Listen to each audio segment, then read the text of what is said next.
జై శ్రీరామ్. అందరికీ నమస్కారం అండి. వెంకటకవి యూట్యూబ్ ఛానల్కి స్వాగతం. ఒక దైవజనుడు కొన్ని విషయాలు చెప్తున్నారు, అవి శ్రద్ధగా వినండి. తర్వాత వాటి గురించి మాట్లాడుకుందాం. అయితే కమ్యూనిటీ గైడ్ లైన్స్ ప్రాబ్లం వల్ల ఆ వీడియో నేను మీకు చూపించను, ఆడియో మాత్రం వినండి. తర్వాత ఆ విషయం మాట్లాడుకుందాం. మనందరికి స్థలం పరలోకంలో ఉంది, తెలుసా మీకు ఈ విషయం? కానీ దాన్ని మనం కొనుక్కోవాలి వెలపెట్టి. 2400 కిలోమీటర్లే ఉంది పరలోకం.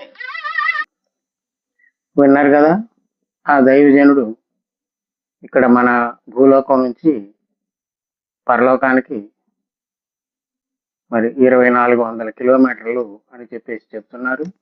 అంతేకాకుండా మరి పరలోకంలో మనకు స్థలం ఉన్నది, ఆ స్థలాన్ని మనం కొనుక్కోవాలి అని చెప్పేసి కూడా చెప్తున్నారు.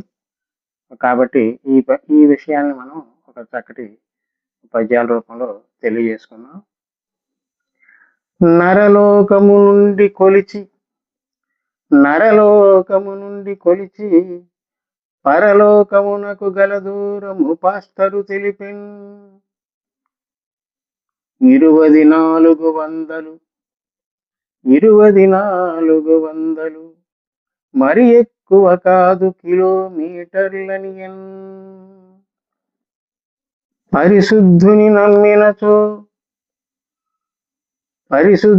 నమ్మినచో పరలోకము ఉచితమనుచు బైబిలు తెలిపెన్.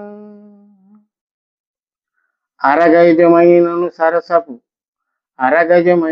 సరసపు ధర ఇవ్వక తప్పదనెను దైవజనుండే. ఈ పద్యాలను ఎవరిని కూడా కించపరచడానికి కానీ ఏ మతాన్ని తగ్గించడానికి కానీ నా ఉద్దేశం కాదండి. ఆయన చెప్పిన విషయాల్ని మనం పద్య రూపంలో చెప్పుకున్నాం అంతవరకే. ఇంకా ఈ పద్యాల్ని మరి అక్షర రూపంలో కూడా ఈ వీడియో చివర ఇస్తాను. వాటిని మీరు కూడా చదువుకోవచ్చు, ఆనందించవచ్చు. అలాగే ఈ పద్యాలు కనుక నచ్చినట్లయితే నన్ను ప్రోత్సహించండి. నా ఛానల్ని, నా వెంకటకవి యూట్యూబ్ ఛానల్ని సబ్స్క్రైబ్ చేసుకోండి, లైక్ చేయండి, మీ మిత్రులకు షేర్ చేయండి. జై శ్రీరామ్. నరలోకము నుండి కొలిచి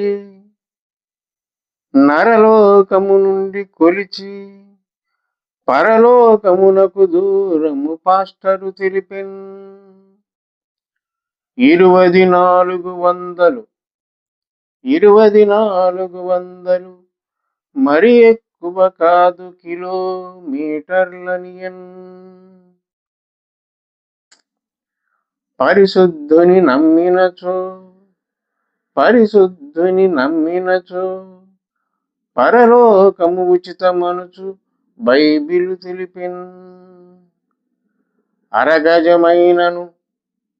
అరగజమైనను సరసపు ధర ఇవ్వక తప్పదనెను దైవజనుండే.